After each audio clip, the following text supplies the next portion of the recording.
This is an old lady reading a story, so listen up. My name is Marcia Wilson. I live in Leonia, New Jersey.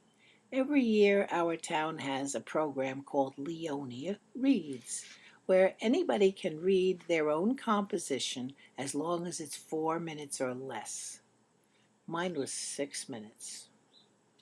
I'm surprised about that.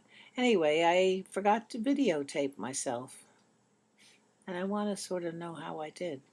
So I'm making a recording for YouTube of me reading my little story. I don't know how good it is, but here it is. When I was a kid, I wanted art lessons. My mother gave me dancing lessons. I learned to put a wad of sheep's wool in the toe of my pink ballet slippers and stand on tiptoes. It was very uncomfortable.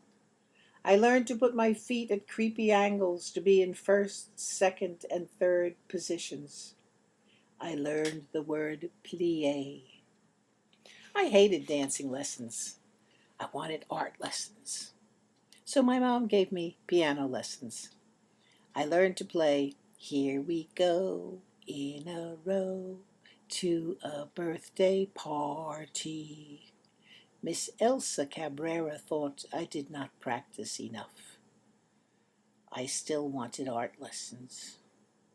My mom gave me swimming lessons at the YMCA. I learned to sink down to the bottom of the pool in deep water, holding on to a bamboo pole.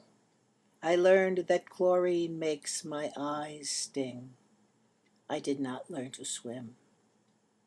Finally, when I was 10 years old, my mom gave me art lessons. She drove me to the Englewood Art Gallery with $5 and dropped me off, saying I was to take the 166 bus home when class was over. I had a nickel for the bus fare home. I climbed upstairs. The hallway was quiet. I walked into the open office where a young secretary sat. "May I help you?" "I'm here for lessons," I said, holding out the money. "Oh dear," she said, smiling. "Classes don't start until next week. You're too early." I stood there. "You see, the teacher is not here today," she said. I was not moving. "Is your mother here?" "No." "You're all by yourself?" "Yep." "How will you get home, dear?" "I can take the bus, but not until class is over." "Oh, that is a problem. Well then, let me see what we can do." She led me next door into a large studio with a wall of windows facing east that streamed light into the room. She gave me a piece of paper, a stick of charcoal, and she pointed to the plaster bust of an abstract head, just planes, no features. "The children usually start by drawing this," she said. "Why don't you try it?" I sat by myself and drew the plaster head with the charcoal.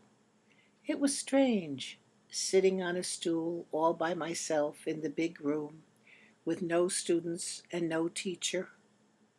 So this was what art lessons are like? Drawing a plaster head with a stick of charcoal? Oh my. When the hour was up, the secretary came in and said, "That's very good, dear. You did a nice job. We'll see you again next week. Yes?" Yes.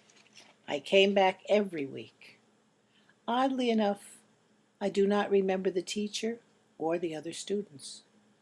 I do remember, however, that we had an art show at the end of class, and a Leonia boy named Dick Root won Best in Show. He won a blue ribbon with a gold sticker on it. I was very jealous. The next year, we had another show. This time, I entered a careful drawing of a daffodil in a vase with some ferns. My drawing was very pale, done in pencil with watercolor.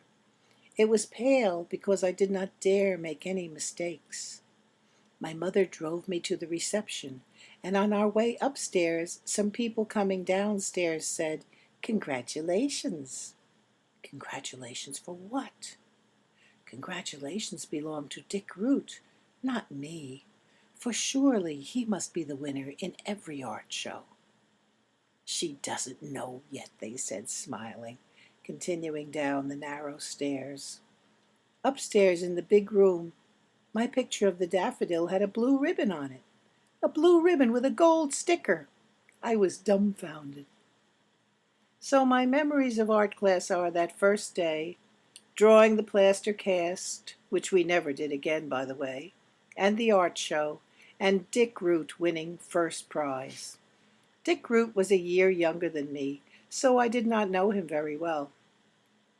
I never heard from him again until I read an obituary in the New York Times in March 2006, saying that Richard K. Root, age 68, a prominent American infectious diseases specialist and medical educator, was killed when a crocodile pulled him into the river while he was on a guided safari tour in Botswana in southern Africa. Oh my. I never became an expert on infectious diseases. I never went to Africa. I became an artist right here in Leonia, New Jersey, where I grew up. But I wonder, if I had not won the art prize, would Dick Root have become an artist instead of a doctor? And would he now be living in an old house in Leonia instead of me? Okay, this story is over. You can turn off your computer now.